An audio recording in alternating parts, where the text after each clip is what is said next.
बिस्मिल्लाहिर्रहमानिर्रहीम। नाज़रीन, मैं हूं सैयद अनवारुल हसन और आप देख रहे हैं प्रोग्राम सच तो ये बराह रास्त पीटीवी न्यूज़ इस्लामाबाद स्टूडियो से। अब से कुछ देर कबल निगरान विफाकी वज़रा प्रेस कॉन्फ्रेंस कर रहे थे, जिसमें उन्होंने जो आज SIFC की एपिक्स कमेटी का तवील इजलास हुआ और जो अहम फैसले लिए गए उसकी तफसीलात कौम के सामने रखी बजरिया एक प्रेस कॉन्फ्रेंस। और उसमें हमें यह बताया गया, जो वफाकी वज़ीर कॉमर्स हैं गौहर एजाज साहब के, एक बड़ा ब्रेक थ्रू हुआ है। 14 साल बाद GCC ममालिक के साथ पाकिस्तान का FTA यानी फ्री ट्रेड एग्रीमेंट का मुआहदा तय पा गया है। उन्होंने कहा कि जो खलीज तावन काउंसिल है उसमें बड़े अहम ममालिक शामिल है और सऊदी अरब ने इस सिलसिले में कलीदी किरदार अदा किया। उनका कहना था कि इससे पाकिस्तान को एक बड़ी मार्केट मुयस्सर आएगी कि पाकिस्तान अपनी एक्सपोर्ट्स जो बरामदाद हैं वो उन ममालिक तक लेकर जा सकेगी, क्योंकि जैसे बहुत से मुबस्सिरीन की राय इक्तिसादी के पाकिस्तान ने अगर इक्तिसादी इस्तेहकाम हासिल करना है तो पाकिस्तान ने अपनी बरामदाद में इजाफा करना होगा। तो एक बड़ा फैसला जो उन्होंने आज शेयर किया। दूसरा, उन्होंने ये भी बड़ी अहम बात बताई कि जो अफगानिस्तान ट्रांजिट ट्रेड है, पाकिस्तान एक राहदारी प्रोवाइड करता है क्योंकि अफगानिस्तान एक लैंड लॉक्ड मुल्क है। उस सिलसिले में एक तो जो जायज़ उनके लिए जो ट्रेड हो रही है और जो चीज़ें उनको ज़रूरत है वो तो जाएंगी, वो उस पर तो कोई कतगन नहीं होगी, लेकिन एक नेगेटिव लिस्ट भी तैयार की गई है जिसमें वो चीज़ें जो स्मगल हो रही थी और उसका नुकसान पाकिस्तान की मईशत को हो रहा था, उस सिलसिले में एक नेगेटिव लिस्ट तैयार की। और इसके साथ साथ उन्होंने ये भी कहा कि जो अफगान ट्रांजिट ट्रेड की ट्रेड होगी, जो पाकिस्तान की राहदारी यूज़ होगी, उसमें प्रोसेसिंग फ़ी जो है वो आयद करने का फैसला किया गया है 10%। इसके साथ साथ बैंक गारंटी भी दी जाएगी और इससे उन्होंने कहा कि $1 ट्रिलियन की सालाना जो स्मगलिंग टैक्स एवेजन होती है, गौहर एजाज साहब का कहना था 1 खरब रुपए की सालाना जो टैक्स चोरी है उसका रास्ता बंद हो जाएगा। ये भी एक बड़ी डेवलपमेंट उन्होंने शेयर की। इसके साथ साथ उन्होंने ये भी कहा कि पाकिस्तान की कोशिश ये है कि पाकिस्तान की जो इकोनॉमी है उसमें बेहतरी लाई जाए और इस सिलसिले में जो हालिया इकदाम हुए हैं उसमें जो डॉलर की ऊंची उड़ान थी उसमें काफी कमी आई है, 330 से पीछे धकेलता हुआ अब 285 पर आ गया है। इसके अलावा वजीर तवानाई मोहम्मद अली साहब भी मौजूद थे और उन्होंने कहा कि अब तक बिजली चोरी की मद में जो वसूलियां हुई हैं वो 16 अरब रुपए की और 10 से 15 दिन की है। साथ में उनका यह भी कहना था कि यह भी बड़ा अहम फैसला हुआ आज SIFC की एपिक्स कमेटी में कि जो डिस्कोज हैं यानी कि बिजली की डिस्ट्रीब्यूशन कंपनी है, उनके हवाले से मुख्तलिफ आरा आ रही थी कि इनकी निजकारी कर दी जाए, इनको सूबों को दे दिया जाए या लॉन्ग टर्म पे कंसेशन पे प्राइवेट सेक्टर को दे दिया जाए। तो आज ये फैसला हुआ है कि जो डिस्कोज हैं उनको लॉन्ग टर्म कंसेशन पे प्राइवेट सेक्टर को दे दिया जाएगा और मैनेजमेंट भी प्राइवेट सेक्टर की होगी। ये भी आम फैसला सामने आया है। जबकि निगरान वजीर दाखिला सरफराज बुख्ती साहब थे जिन्होंने आज जो इंतहाई अफसोसनाक वाकया हुआ है, पाक अफगान सरहद पे चमन बॉर्डर पे अफगानिस्तान की साइड से बिला इख्तियार फायरिंग की गई, 2 पाकिस्तानी इसमें जाम बाक हुए हैं। उन्होंने जाम शहादत नोश किया, एक बुजुर्ग शहरी हैं और एक बच्चे हैं। उन्होंने इस पर इजहार मुजम्मत किया और ये तकाजा किया कि जो मुजरिमान है इसके उनको पाकिस्तान के हवाले किया जाए। इसके साथ साथ उन्होंने कहा कि टांक में कल जो एक इंटेलिजेंस ऑपरेशन हुआ है उसमें 10 दहशतगर्द जो हैं वो मारे गए, उन्हें वासिले जहन्नम किया गया है। तो इन नुकात पे हम गुफ्तगू करेंगे। बड़ी आम जो फैसले हैं SIFC एपिक्स कमेटी के, कल हम बात कर रहे थे जो एपिक्स कमेटी हुई थी और ये कहा गया था कि 31 अक्टूबर तक लास्ट डेट है कि जो गैर कानूनी गैर मुल्की पाकिस्तान में बसते हैं वो पाकिस्तान छोड़ के चले जाएं, वगरना 1 नवंबर से उनकी मुल्क बर्दरी को यकीनी बनाया जाएगा। इस हवाले से हम गुफ्तगू करेंगे। We have a very pertinent panel. हमें इस्लामाबाद स्टूडियोज में ज्वाइन कर रहे हैं मोहम्मद अली साहब, आप माहिर हैं कौमी सलामती अमूर के, आपका बहुत शुक्रिया मोहम्मद अली साहब कि आपने हमें वक्त दिया। हमें ज्वाइन कर रहे हैं आमिर दुरानी साहब, माहिर इक्तिसादी उम्र हैं, आपका बहुत शुक्रिया कि आपने हमें ज्वाइन किया। हमें ज्वाइन कर रहे हैं सीनियर सहाफ़ी हैं, इकोनॉमी पर गहरी गिरफ्त रखते हैं, मुल्क की सियासत पर भी खूब गुफ्तगू करते हैं, एहतिशाम उल हक साहब टेलीफोन लाइन पे है। सर आपका बहुत शुक्रिया। और हमें ज्वाइन करें अमीन हशवानी साहब, अ वेरी बिग बिजनेसमैन और माशाल्लाह पाकिस्तान की मईशत के हवाले से, सरमायाकारी के हवाले से अपनी तवाना राय रखते हैं। आपका भी बहुत शुक्रिया। गुफ्तगू का आगाज़ मैं आप लोगों की इजाज़त से आमिर दुरानी साहब से करूंगा। आमिर साहब, एक तो स्टार्ट हम करेंगे जो SIFC में आज फैसले बताए गए, FTA फ्री ट्रेड एग्रीमेंट हुआ है खलीज तावन काउंसिल के साथ, इस हवाले से आपकी क्या राय है? और जो अफगान ट्रांजिट ट्रेड पे 10% प्रोसेसिंग फी लगी है उस पर भी अपनी राय से हमें ज़रूर आगाह कीजिएगा। जी बहुत शुक्रिया। पहली बात तो ये है कि मेरे ख्याल में दोनों चीज़ें जो हैं उसमें से पहले अगर हम फ्री ट्रेड एग्रीमेंट पर बात कर लें तो फ्री ट्रेड एग्रीमेंट जो है ये एक बहुत खुश आइंद एक डेवलपमेंट है जिसकी वजह से कि हमें बेसिकली और GCC एक बहुत डिफ़िकल्ट मार्केट है, यानी आप ये इससे अंदाज़ा लगा लीजिए कि गौहर साहब जो बात कर रहे थे, तो हमारी मिसाल तौर पर टेक्सटाइल जितनी है वो ज़्यादातर अमरीके जाती है, तो हमारे लिए ये बहुत असूली तौर पर बेहतर है कि हमारी जो जितनी हमारी एक्सपोर्ट्स हैं वो जितनी करीब जाएंगी करीब मुल्कों में, उसमें उतना फ़ायदा होता है, क्योंकि उसके अंदर हमारा जिसको हम कहते हैं ट्रेड फैसिलिटेटिव मेजर्स वो आसान हो जाते हैं। बट जीसीसी इटसेल्फ एक बड़ी इम्पेनेट्रेबल मार्केट रही है पाकिस्तान के लिए, और हालांकि वहाँ हमारा वर्कर रहा है लेकिन हमारी मसनूआत वहाँ नहीं पहुँची। वजूहात क्या थी? ज़्यादातर ये है कि उनकी जो लिमिटेशंस हैं, उनकी कंडीशंस हैं जो वो ट्रेड पे लगाते हैं, उनको हम टेक्निकल बैरियर्स टू ट्रेड भी बोलते हैं। उनके टीबीटीज जो हैं वो हमारे लिए, कुछ उनके नॉन टैरिफ मेजर्स हैं जो हमें किसी तरह हर्ट करते हैं। मिसाल तौर पे अगर हम फल भेजते हैं तो उस पर सैनिटरी फाइटो सैनिटरी इश्यूज बहुत ज़्यादा होते हैं। तो इससे इसी बात, ये अच्छा हुआ आपने सवाल पूछ लिया कि इसी से आगे चलने का कि जो फ्री ट्रेड एग्रीमेंट हुआ है ये एक दरवाज़ा खुला है। और मैं अभी इनफैक्ट ये चेक कर रहा था कि एक्चुअली जो जहाँ तक खबरें हैं कि ये अभी एक इंटरनल एडमिनिस्ट्रेटिव प्रोसीजर से गुजरेगा। ठीक है, जिसके अंदर हम ये तमाम मराहल तय करेंगे कि कौन सी मसनूआत आ सकती हैं, उन पे कौन सी कंडीशंस लगेंगी, और इसी तरह की बात। दूसरी जो आपने पूछा है, जो 10% हमने अफगान ट्रांजिट पे प्रोसेसिंग फी लगाई, तो वो जो प्रोसेसिंग फी है असूली तौर पे ये जो कन्वेंशन ऑन सीज है 1975, ठीक है ना, उसकी बेसिस के ऊपर कोई भी लैंडलॉक कंट्री का ये हक होता है कि उसके ट्रैफिक को हम नेशनल कंडीशंस दें। नेशनल कंडीशंस है कि जो हमारी मिसाल जो अंदर हमारी इंपोर्ट्स आती हैं वो जिस तरह, और हमारी ट्रकिंग जिस तरह होती है वही कंडीशंस। तो इसमें जो एक आंसर देखने वाला है कि क्या ये फीस जो लग रही है और जो इंश्योरेंस गारंटी मांग रहे हैं, जहां तक रहा ताल्लुक इंश्योरेंस गारंटी का, तो ये चाहे टीआईआर की रजीम में जाएं चाहे किसी और ट्रांजिट रिजीम में, ये तो हमने इनके लिए अफगानिस्तान के लिए एक समझे एक बहुत बड़ी मराद दी थी। और ये अभी नहीं, ये एप्टा 1965 से चल रही है कि ये मराद की बेसिस के ऊपर हम उनको ट्रांजिट फी भी माफ की हुई थी। तो ये तो दुनिया में कहीं नहीं होता कि अगर आप लैंडलॉक भी हैं तब भी, लैंडलॉक का मतलब है कि आपके इर्द गिर्द कोई समुद्री साहिल नहीं है, तो उन ममालिक के लिए आप उनके ऊपर कोई टैरिफ्स एक्स्ट्रा जायज़ नहीं है। मतलब ये कन्वेंशन है, पाकिस्तान ने भी इसको साइन किया हुआ है, लेकिन इस वक्त देखना ये होगा कि ये करना ज़रूरी है। और इंश्योरेंस गारंटीज इसलिए लेने की ज़रूरी है कि जो कस्टम का गुड जो वो कहते हैं जो पाकिस्तान की साहिल पे, वो पहली बात तो यह है कि वो होना चाहिए, जो कि हमने देखा कई दफ़ा वो नहीं होता, मिस डिक्लेयर होता। और दूसरी चीज़ ये है कि उसकी एक गारंटी पाकिस्तान कस्टम के पास होनी चाहिए। ठीक है, पॉइंट टेकन सर। मैं इस पे दोबारा लौट के आऊंगा। मैं चाहूंगा एहतिशामुल हक साहब से भी राय ले लीजिए। एहतिशाम साहब, अस्सलाम वालेकुम। जी वालेकुम।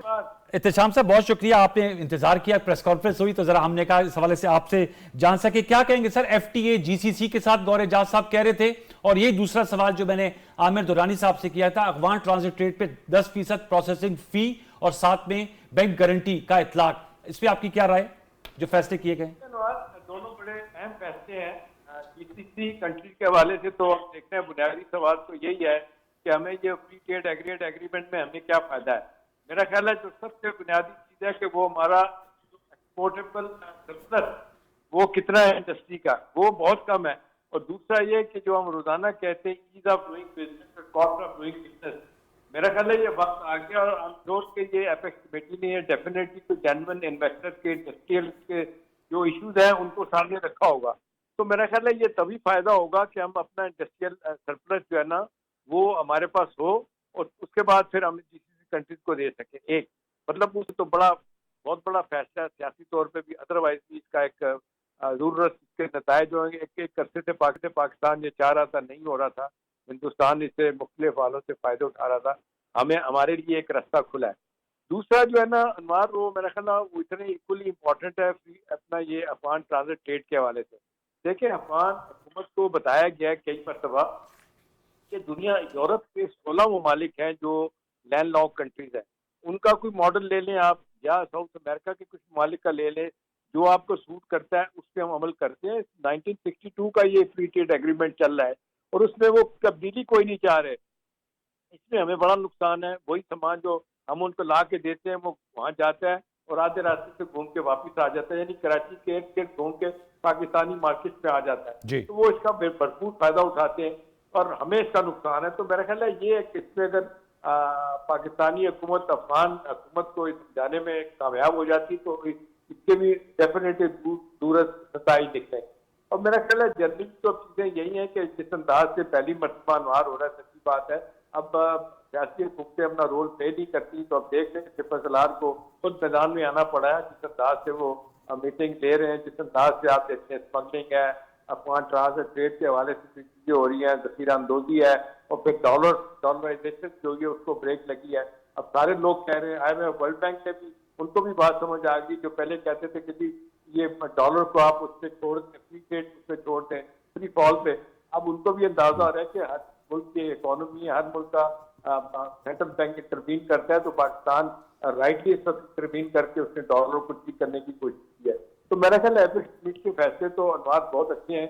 असल बात है कि कब कब कितनी तेजी के साथ इस पे अमल दरामद होता है, और हमारी ये जो बोले खासी मैयत है, ये कब अपने पाँव पे खड़ी होती है। जी मेरे साथ ही रहेगा, आपने बहुत अहम नुकता है, डिस्कोर्स के हवाले से भी मैंने आपसे सवाल करा, लेकिन मैं चाहूंगा अमीन हशवानी से कमेंट ले लूं, फिर अली मैं आपके पास आता हूं। अस्सलाम वालेकुम।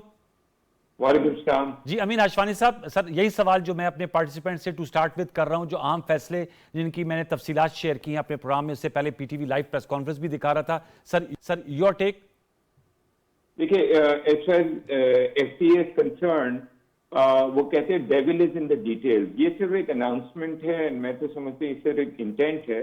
अब इसमें निगोशिएशंस होगी कि क्या हमें एडवांटेज मिलती है, उनकी भी एक सेंसिटिव लिस्ट होती है, आइटम्स होती है, वो कितना हमें कंसेशन देते हैं, we have to see. Plus उन्होंने दूसरे मुल्क के साथ भी उन्होंने दी हुई है, बातचीत हो रही है, तो उसको हमें एट पार पे ला रहे या उससे हमें कोई उससे ज्यादा हमें एडवांटेज मिल रहा है, we don't know right now. I think nobody knows. ये निगोशिएशन में होगा और इसका कोई बेनिफिट आपको शाम से पहले ऐसा नहीं कि आपको बेनिफिट मिल रहा है, ये this will go on for months and months, sometime ये सालों साल भी चलता है मुल्क के बीच में। आप कह रहे हैं कि जो FTA का जो दरवाजा खुला है उसमें जो मामला तय होने में तवील वक्त भी लग सकता है, ये कह रहे हैं आप? Yes, can take month, sometimes मुल्क में इयर्स भी लगते हैं, डिपेंड्स के दोनों साइड की इंटेंट क्या है और कितना जल्दी करना चाह रहे हैं। एंड ऑल्सो वो GCC हमें एडवांटेज क्या दे रहे हैं, नंबर 1, एंड नंबर 2, ये 2 वे स्ट्रीट है, ये 1 वे स्ट्रीट नहीं है। उनको क्या हमारी मार्केट की क्या एक्सेस चाहिए, हमें उनको क्या कंसेशन देना होगा। तो वाइल आई सपोर्ट की बहुत अच्छी बात है, लेकिन इस पे अभी भी हमें कोई सेलिब्रेशन इस वक्त नहीं करनी चाहिए। We just have to wait. As far as the transit trade is concerned, I understand Afghanistan में बड़े प्रॉब्लम्स है, उनकी भी फॉल्ट है, लेकिन सबसे बड़ा कसूर हमारा है भाई। जिस वक्त बिफोर 9/11 प्रीवियस अफगानिस्तान गवर्नमेंट थी, वहां उन्होंने टीवी सब बैंड किया हुआ था। 3.25 लाख टेलीविजन और VCR जाते थे अफगानिस्तान में, एंड वी नो ये सब वापस आते थे, राइट। तो जब तालिबान की प्रीवियस गवर्नमेंट में बैंड था, वहां टीवी देखना बैंड था, लेकिन 3.25 लाख ऑन पेपर जाते थे ना। इसमें हमारा मसला है, हमारा कसूर है कि हम कॉम्प्रोमाइज है, हमारी स्मगलिंग चल रही थी। वो तो भाई वो दूसरे उधर अफगान अगर कोई स्मगलर बैठा है, उसको अगर अपॉर्चुनिटी मिल रही है कि पाकिस्तान में भी सारे के सारे कॉम्प्रोमाइज हुए हुए हैं, तो वो तो करेगा, वो एक्सप्लॉइट करेंगे। हमें अपना घर देखना है, तो ये आप लगाएं ड्यूटी। आई थिंक इसमें भी जरा प्रॉब्लम आएगी। इससे बेहतर ये था कि इससे पहले अनाउंस किया था कि हम इंटरनल रिफॉर्म करेंगे, हम स्मगलिंग बंद करेंगे। चंद महीने पहले तक तो इतनी खुला ये स्मगलिंग हो रही थी, ये तो पूरा पाकिस्तान पूरा वो पनामा बना हुआ था, फ्री ट्रेड बन रहा था, यहाँ से जा रही स्मगलिंग। तो इट्स नॉट कि अफगानिस्तान वहां से चीजें आ रही थी, और यहाँ से भी जो फर्टिलाइजर है, शुगर है, ये सब हम सब्सिडाइज दे रहे थे। यहाँ वीट का, शुगर की प्राइस डबल हो गई। हम अपना घर तो पहले ठीक करें, इससे पहले हम इस किस्म की हम अनाउंसमेंट करें कि हम 10%। I think more sir smuggling के खिलाफ स्मगलिंग को भी तो आनी हाथों से निपटा जा रहा है ना। स्मगलिंग के हवाले से भी तो काफी ज्यादा एक्शन लिया जा रहा है। कल भी जब निगरान वज़ीर दाखिला प्रेस कॉन्फ्रेंस कर रहे थे। जी हाँ, अग्रीड। लेकिन हमें फोकस जो है अपने घर को दुरुस्त करना जरूरी है। मिस डिक्लेरेशन में भी जो है वो भी जा सकता है अगर हमारे घर में हम अपनी गवर्नेंस सही नहीं करें। एंड देखिए, ये कलेक्टिव है। ये जो अगर डीजल आते ईरान से, हेलीकॉप्टर में कराची नहीं पहुंचता है, बहुत सारी स्टेक होल्डर्स, बहुत सारी एजेंसीज बीच में होती है, उनके थ्रू आता है। जी जी। तो आपको जब आप अक्रॉस द बोर्ड, आपको गवर्नेंस आपको सही करनी है, आपको अकाउंटेबिलिटी करनी है।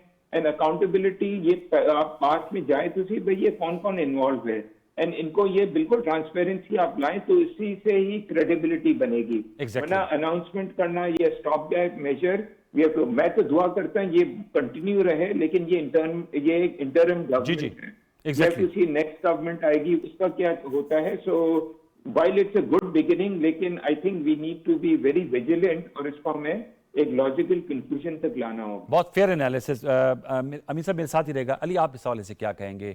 आप एग्री करते हैं जो अभी अमीन हशवानी साहब ने कहा कि इट्स अ गुड बिगिनिंग, लेकिन हमें बड़ा विजिलेंट रहना होगा और इस तमाम ये जो अनाउंसमेंट्स हैं इनको पाए तकमील तक ले जाना होगा? जी बिल्कुल। देखें, अभी तक जो गुफ्तगू हुई है उसके 3 पहलू हैं। एक तो इंटरनल सिक्योरिटी का मामला है, एक गवर्नेंस का मामला है, एक हमारे अफ़गानिस्तान के साथ ताल्लुकात का मामला है। तो बुनियादी तौर पे मैं इस अप्रोच को खुशाइन समझता हूँ कि इंटरिम गवर्नमेंट जो है अपने कम इख्तियार और कम वक्त के बावजूद कुछ मुश्किल फ़ैसले कर रही है, जो कि उसूलन तो एक पॉपुलर इलेक्टेड गवर्नमेंट को करने चाहिए, गैर मकबूल फैसले। जी हाँ। लेकिन इसमें अगर पॉलिटिकल साइंस की लॉजिक से देखा जाए तो ठीक है, मतलब क्योंकि इनका पॉलिटिकल फ्यूचर या पॉलिटिकल बैगेज नहीं है और ये प्रोफेशनल्स हैं और टेक्नोक्रेट्स हैं, तो आई थिंक कि ये एक अच्छी अपॉर्चुनिटी भी है कि वो गैर मकबूल बट नेसेसरी फ़ैसले जो हैं, चाहे वो गवर्नेंस के हवाले से हों, ट्रांसपेरेंसी के हवाले से हों, डॉक्यूमेंटेशन के हवाले से हों, रेगुलेशन के हवाले से हों, वो किए जा रहे हैं।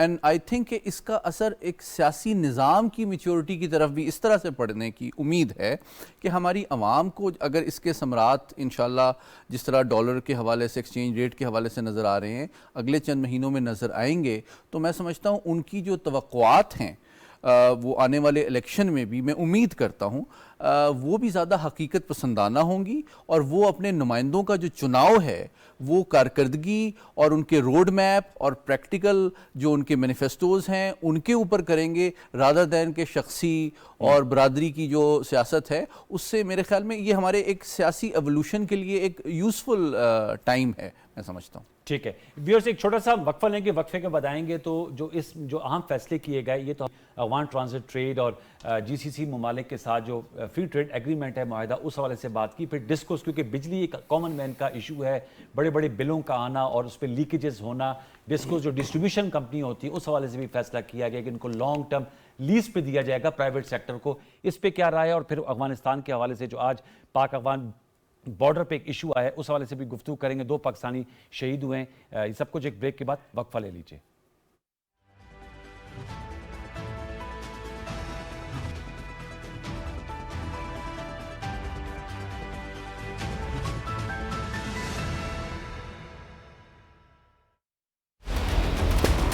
दुनिया क्रिकेट के चमकते सितारे, एक से बढ़कर एक, चैंपियंस बनने के लिए, सर तोड़ बाजी लगाने के लिए तैयार। मुकाबला होगा धमाकेदार, विकेटें गिरेंगी, छक्के लगेंगे, चौकों की होगी भरमार। आखिर कौन बनेगा दुनिया क्रिकेट का सुल्तान? ICC men's cricket world cup 2023, October 5th until November 19th, live on PTV Sports.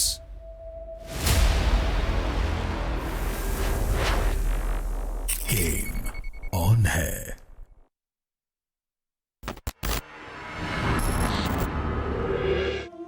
खौफजदा होना ही है तो गुलाम बना लिए जाने से खौफजदा होना चाहिए। खौफजदा हुए बगैर हमला कर दे।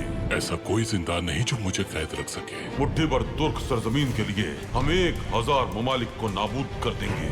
खौफ बोलने पर मजबूर कर देता है हर किसी को। कौम के लिए खौफजदा हूँ। बहादुरी से खौफजदा मत हो।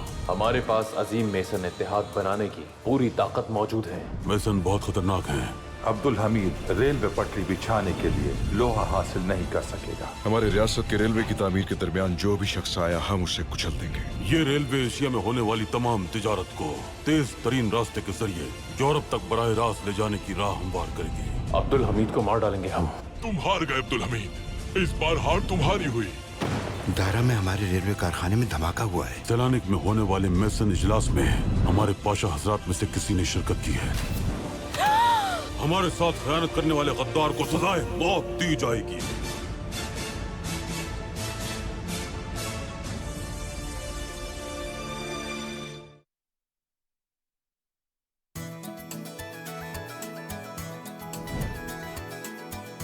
हर हफ्ता और इतवार वीकेंड एट होम ला रहा है सितारों का हाल, आपकी सेहत का ख्याल। होगी लेजेंड्स के साथ गपशप विद कपशप।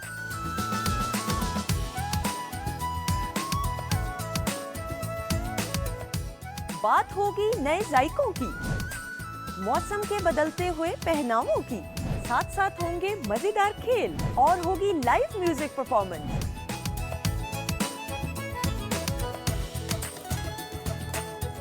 जो बनाएगी खुशगवार आपका हफ्ता और इतवार, तो देखना मत भूलिएगा वीकेंड एट होम, सिर्फ पीटीवी होम पर।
Welcome back viewers. हम गुफ्तगू कर रहे हैं SIFC की जो आज एपेक्स कमेटी के अहम फैसले हुए हैं, उनका जो पहले ब्रेक से कबल जो दो बड़े फैसले थे उन पे हमने राय ली अपने मौजूद पैनल की। अब हम डिस्कोस के हवाले से जो वजीर तवानाई ने बात की थी उस पर राय लेंगे।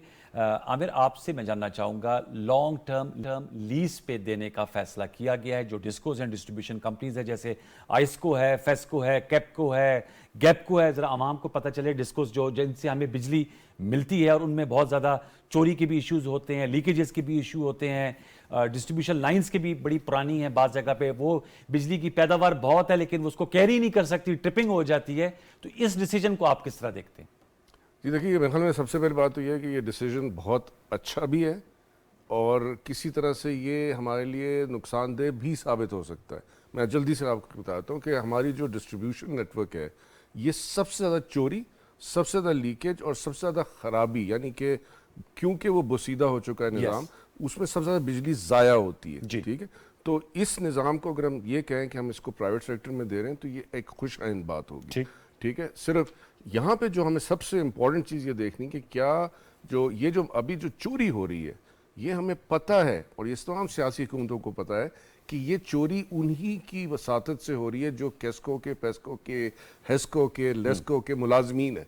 और वो मुलाजमीन मतलब आप जो समझौता घर में करते हैं वो आप लाइनमैन के साथ करते हैं। अब मेरी अपनी अम्मी जो हैं वो अबाबडा से रिटायर्ड हैं डॉक्टर, तो इसलिए इनके कुछ निज़ामों को बहुत बेहतर में कुछ फ्री यूनिट्स मिलते होंगे घर नहीं, वो उनके वो फ्री यूनिट बेचारी वो बेवा है, 80 साल से ऊपर हो गई हैं, उनके 600 यूनिट भी इस दफ़ा काटे गए, इसमें कोई हर्ज नहीं है। ठीक है, काट लें आप बेशक, ठीक है, क्योंकि बात यह है कि आपका जो सवाल है कि लेकिन कंसेशन पे देना, ये कंसेशन जो टर्मिनोलॉजी इस्तेमाल की गई है इस पर मैं थोड़ा सा तजब्जुब में हूँ कि आप एक तरफ कह रहे हैं कि आउटराइट प्राइवेटाइजेशन, ये अब कंसेशन की दो साइडें होती हैं, जिस तरह कौसे कज़ा का एक रंग इधर, तो कंसेशन शुरू होती है पहले कि मैं आपको यानी अनवार को रखा कहता हूँ मैनेजर बन जाओ।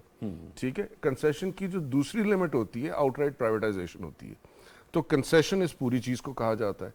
तो अब ये कहना कि हम इनको कंसेशन पे दे रहे हैं और मैनेजमेंट प्राइवेट सेक्टर की होगी, नहीं कंसेशन में तो ऑब्वियसली बात है मैनेजमेंट। मैं इसकी मिसाल जो शायद आवाम को समझ आता है जल्दी से, मिसाल तौर पे इस पर जितनी बंदरगाहें हैं उसके ऊपर आप जाएं तो KICT, PICT, ये जितने पोर्ट्स हैं तो वहाँ पे जो लैंडलॉर्ड यानी जो मालिक मकान है हमारी बंदरगाह का, वो कराची पोर्ट ट्रस्ट है मिसाल के तौर पे, लेकिन उसके ऊपर जो तमाम जो तरसील का निज़ाम है, उसकी जो क्रेनें हैं, उसकी जो सारी निज़ाम चल रहा है, वो निजी उस सेक्टर में, ठीक है। लेकिन ये बिजली थोड़ा मुख्तलिफ मसला है।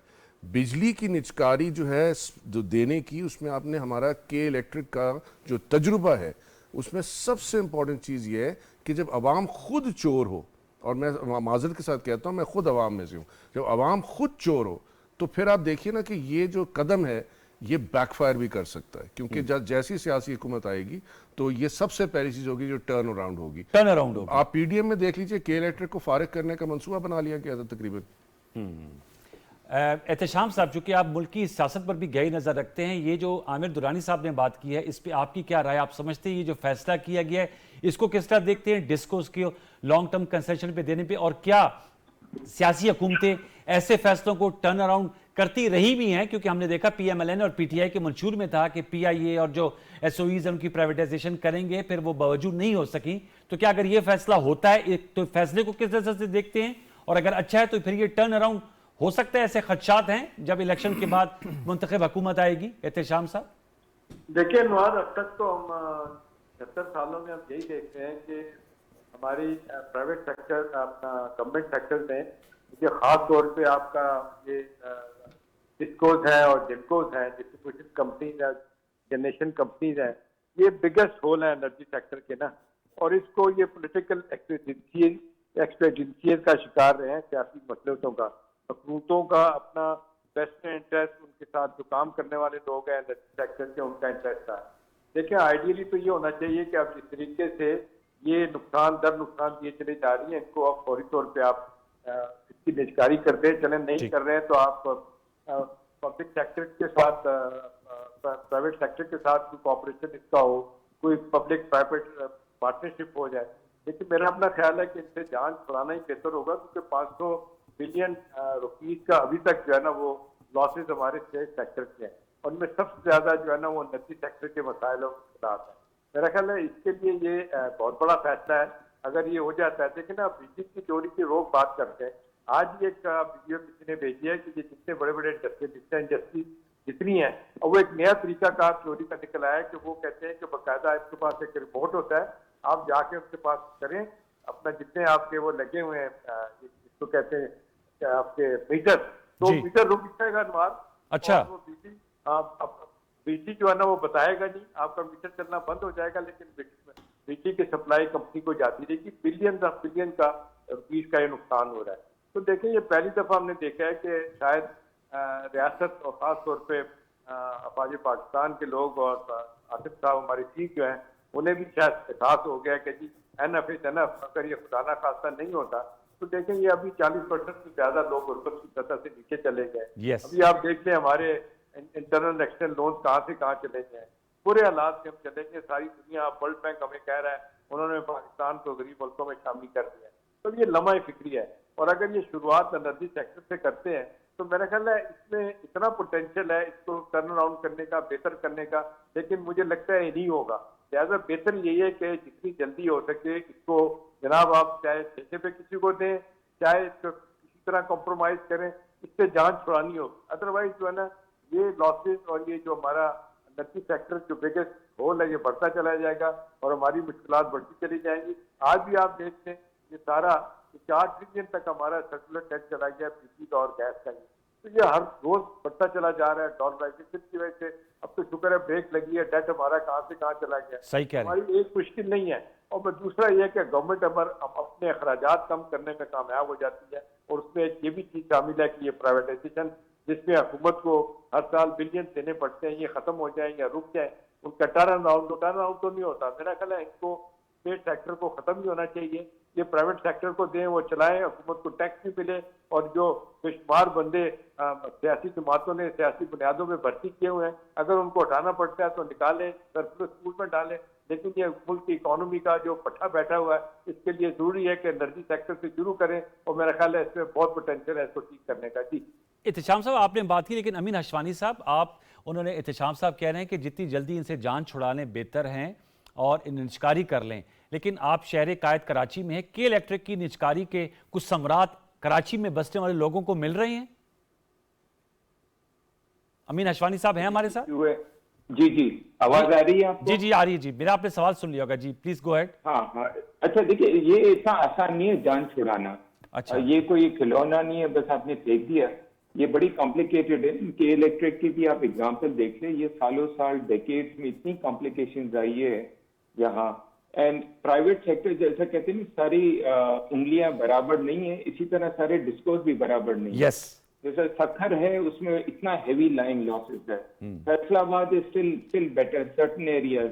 के इलेक्ट्रिक में भी आप देख लें डिफेंस, यहाँ आपकी रिकवरी जबरदस्त है, साइट एरिया में जबरदस्त है। Then there are no go areas जहाँ 50% लाइन लॉसेज है। लाहौर के अंदर भी आप देख लें, लेस्को में कोई कोई जगह 40%, कोई कोई सेगमेंट जहाँ 40% लाइन लॉसेज आ रहे हैं।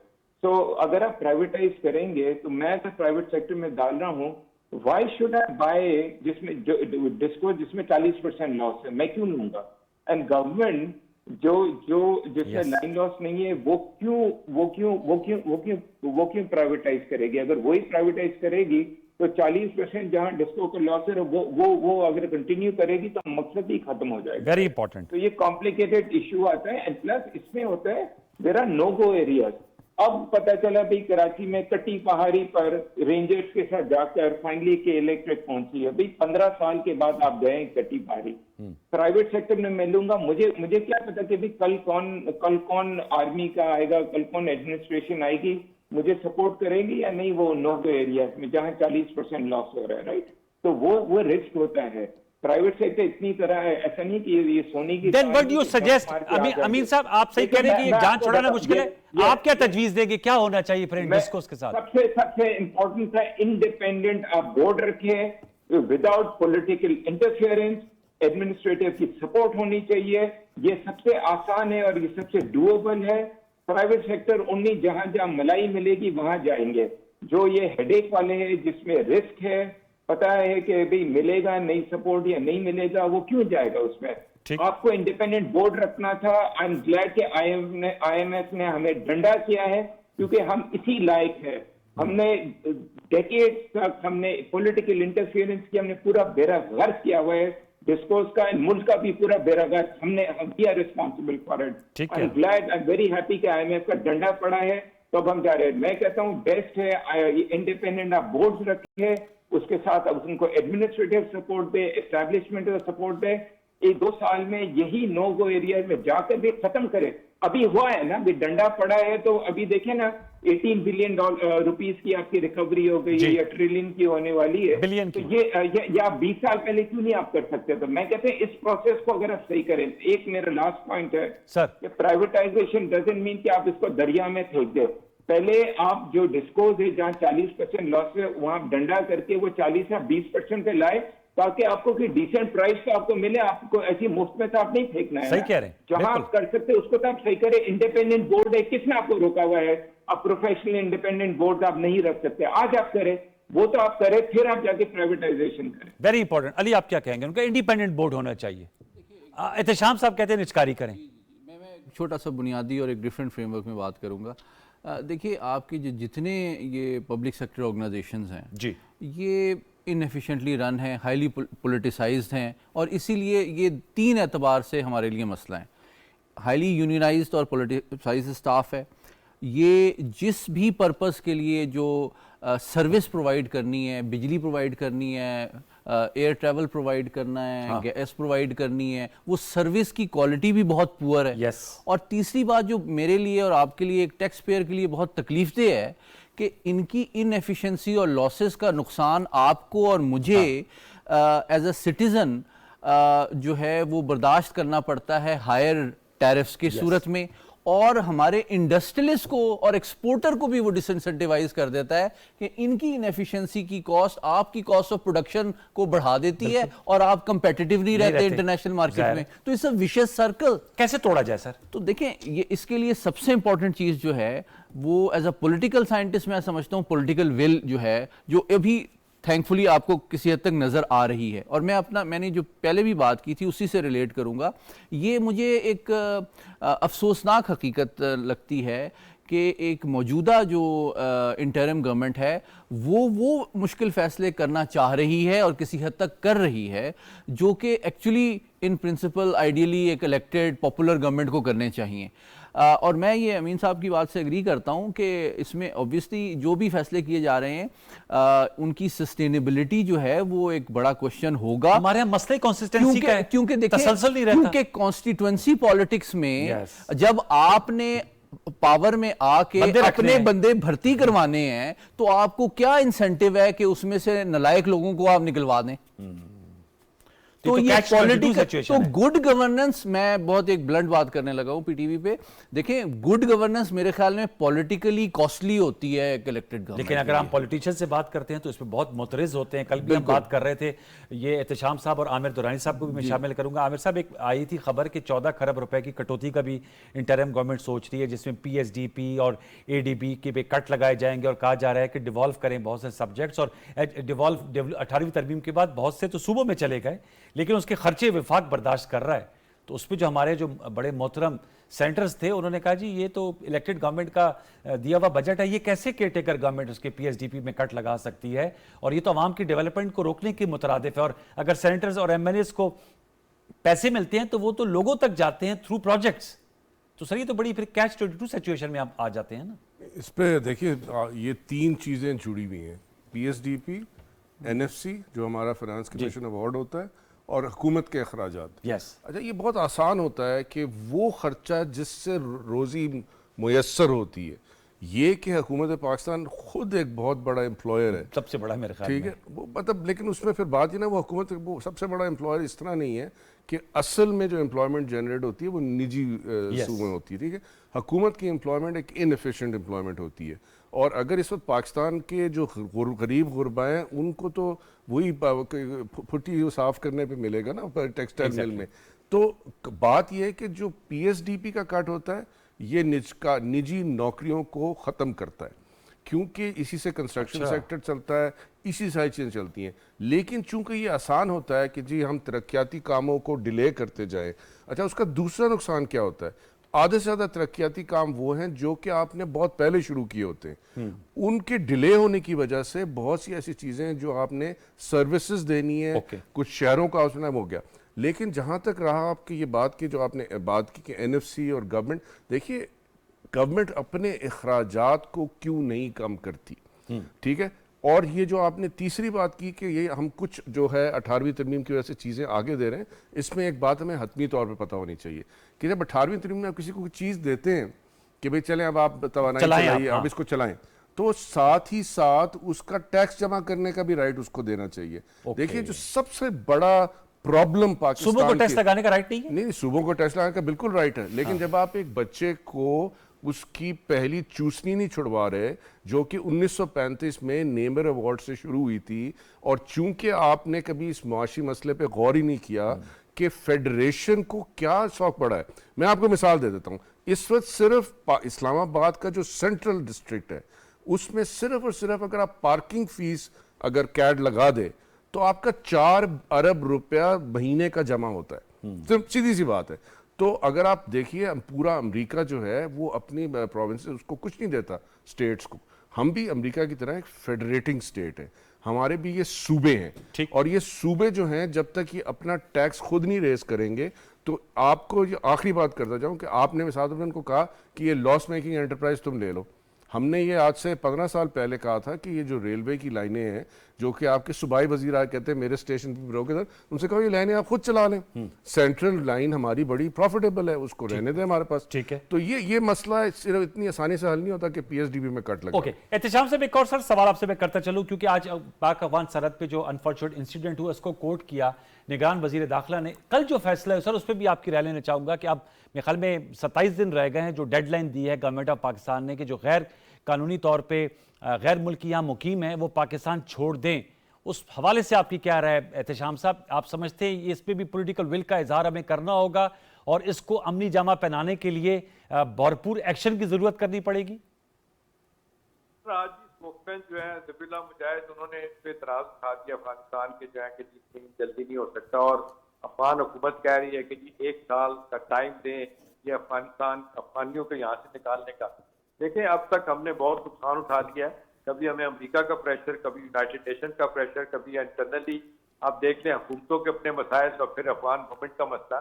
देखिए अब ये जब से अब हुकूमत ने फैसला किया है कि जितने अनरजिस्टर्ड लोग हैं उनको यहाँ से जाना पड़ेगा, इलीगल जो लोग हैं जाना पड़ेगा। ये तो कराची में भी आपको याद है कि 20 साल 15 साल पहले कराची में 40-45 लाख लोग जो है ना इलीगल रहते थे। उसमें आप देख लें श्रीलंकन भी थे, अपना बांग्लादेश के भी लोग होते थे, बाकी नेशनल के, बर्मा की भी थे गालिबन। जी जी चलने दिया इसको। देखिए अब क्योंकि हमारी ये सिक्योरिटी और सालमियत का मसला बन गया, अभी आप देखें जिस अंदाज से लोग आते, अभी हालिया दिनों में आप देखते हैं जो 4 हमले हुए पेट्रोल में 60 लोग, वो कौन थे? अफगानिस्तान से सहूलतकार वही लोग जो होते हैं। तो मेरा ख्याल है ये फैसला करना पड़ेगा कि जी अब वक्त आ गया कि लोगों को वापस भेजा जाए। अभी इस पे देखें हर हुकूमत ने अपनी कोशिश की, लेकिन माजूद के साथ पीटीआई की हुकूमत में इसका बेड़ा गर्क हुआ जब इन्होंने उनको मायदे करने की कोशिश की, मायदे कर लिए, उनको सेफ हेवन बना के दे दिया। फिर साथ कहा जाता है 40 से 45 हजार बंदा जो है ना वो फैमिली समेत यहाँ पे आ गया, वही टीटीपी वाले और बाकी लोग जिससे सुलह की गई वही आपकी जड़ों में आज बैठे हुए हैं। तो मेरा ख्याल है ये जीरो टॉलरेंस और इस पे कोई जो रिजॉल्व नजर आ रहा है हुकूमत का और पीछे एक रियासत खड़ी है, ये अगर डू और डाई वाली बात आ गई है, आज नहीं तो कभी भी नहीं। ये अगर मार आज फैसले जो हुए हैं और इस पे अमल दरामद नहीं होता जो कि लगता होगा, जिस अंदाज से एक बड़ा स्ट्रॉन्ग मैसेज सब तरफ जा रहा है, तो मेरा ख्याल है अफगानियों को भी बात समझ आ जाएगी कि भी इनकी अपनी सर्वाइवल का मसला है, ये सिक्योरिटी का मसला है। अब जिस तरीके से काउंटर टेररिज्म पॉलिसी हमने बनाई है और फिर हम इस हवाले से जिस अंदाज से नई स्ट्रेटेजी बना के सामने लेके आ रहे हैं, इस पे हमने अमल दरामद करना ही करना है। भले वो चीजें चलाते हैं, हर दफा हम जो है ना वो दबाव में किसी ना किसी तरीके से आके, अब तो अमेरिकन का भी वो चले गए हैं, अमरीकी भी हमारे साथ खड़े हैं, वो भी उनको कह रहे हैं कि जी जो मायदा आपने किया था कि आप जो है ना वो हमसाया के खिलाफ सही कह रहे हैं इसको रोका जाए। तो इस हवाले से तो बड़े स्ट्रॉन्ग फैसले हैं और इस पे अमल दरामद जिस तरीके से हो रहा है, काश आने वाली हुकूमत भी करे। ये एडमिनिस्ट्रेटिव फैसले हैं, एक पॉलिसी फैसलों में इनको तब्दील होना चाहिए। लॉन्ग टर्म बुनियादों पे अगर ये चलता है तो मेरा ख्याल है हमारे लिए बहुत आसानी होगी। आखिर में एक चीज, एक और सबसे बड़ा मसला बन गया डॉलर टर्म में, एक बड़ी आसान बात है, डॉलर टर्म में अनमार हमारी सालाना इनकम जो है ना वो $60 बिलियन की है। हमारा खर्चा जो है ना जिसमें हम डेट भी वापस करते हैं वो $85 बिलियन का है। 25 बिलियन हर साल हमने जो हमें चाहिए वो हमें नहीं मिलते, वो इसी वजह से हमारा पाइल अप होता हुआ 130 बिलियन का हमारा एक्सटर्नल लोन हो गया। ये डॉलर की वजह से ये हमारे मसाइल हैं। मेरा ख्याल है सारी चीजें ठीक होंगी। अब ये अफगान ट्रांजिट डेट का मसला होगा कि जिस अंदाज से हुकूमत जो है ना वो इनके दखिलिया अंदोजों के पीछे पड़ी है और फिर जो डॉलर का नाजायज काम कर रहे थे उसके पीछे पड़ी है, और ये सस्टेन बुनियादों पे काम होता है, तो हम ये यकीन कर सकते हैं कम से कम के आइंदा आने वाले दिनों में पाकिस्तान की बेहतरी के आसार हो। सर लास्ट में अली आप क्या कहेंगे, जो रिएक्शन की बात भी उन्होंने कहा, अफगान तालिबान गवर्नमेंट और इंटरनेशनल भी हमें अब उस प्रेशर में नहीं आना चाहिए जो फैसला है गैर मुल्की जो या गैर कानूनी तौर पर रह रहे हैं, नीम दिलाना अब नहीं होने चाहिए, अब हतमी पेशरफ्त हो। दो मुख्तसरन बातें ये हैं कि I think Afghans have been taking Pakistan for granted for a very long time. अच्छा, नंबर 1, और हम ऑब्वियसली अब एक रैशनल और एक कोर्स करेक्शन की तरफ जा रहे हैं। अफगान पॉलिसी को रिव्यू कर रहे हैं रियलिस्टिकली, क्योंकि देखें बुनियादी तौर पे हमारे जो चारों बड़े इंटरनल सिक्योरिटी के चैलेंजेस हैं, चाहे वो ब्लैक इकोनॉमी से रिलेटेड हो, चाहे वो ड्रग्स ट्रेड से रिलेटेड हो, चाहे वो टेररिज्म से रिलेटेड हो, चाहे क्राइम्स और अगवा बराए तावान जैसे मामलात हों, वो चारों का ताना बाना जो है वो अनफॉर्चुनेटली अफगानिस्तान से रहा है। तो जिस तरह हम कहते हैं देखें हम आपके दोस्त हैं लेकिन अपने दुश्मन नहीं हैं। अगर आप हमारे मुल्क में एक जिम्मेदार रिस्पॉन्सिबल वीज़ा होल्डर के तौर पे रहना चाहते हैं, कंट्रीब्यूट करना चाहते हैं, अपनी खुशहाली में इजाफा करना चाहते हैं, तो रहें। आपके पास 4 हफ्ते का टाइम है, आप अपने आप को रजिस्टर कर लें, आपको परेशानी क्या है। तो अगर आप नहीं लीगली रहेंगे, आप दुनिया के किसी भी मुल्क में चले जाएं, देखें लाखों अफगानी राइट नाउ पिछले 2 साल से पाकिस्तान में वो मौजूद हैं जो जिन्होंने पॉलिटिकल अजाइलम और वीजा अप्लाई किया हुआ है इंटरनेशनली, और पाकिस्तान में वो डॉक्यूमेंट नहीं करना चाहते। ये बड़ा तो ये इस तरह तो नहीं दुनिया में नहीं होगा। लेकिन वक्त मेरा खत्म हो जाए। We had a very good and fruitful discussion. आपका बहुत शुक्रिया मोहम्मद अली साहब, आमिर दुरानी साहब आपका बहुत शुक्रिया, मैनी थैंक्स एहतिशामुल हक साहब के आपने कंट्रीब्यूट, अबीन अशवानी साहब बहुत शुक्रिया आपके वैल्यूएबल कंट्रीब्यूशन का। व्यूअर्स ये आज की हमारी गुफ्तगू थी SIFC के जो अहम फैसले हैं उस पर हमने मुख्तलिफ आरा पर मबनी गुफ्तगू आपके सामने रखी। अपना फीडबैक सोशल मीडिया पर दीजिएगा। कल तक के लिए सैयद अनवारुल हसन और सच तो की प्रोडक्शन टीम को इजाजत दीजिए। अपना बहुत सा ख्याल रखिए। अल्लाह ने के बाद।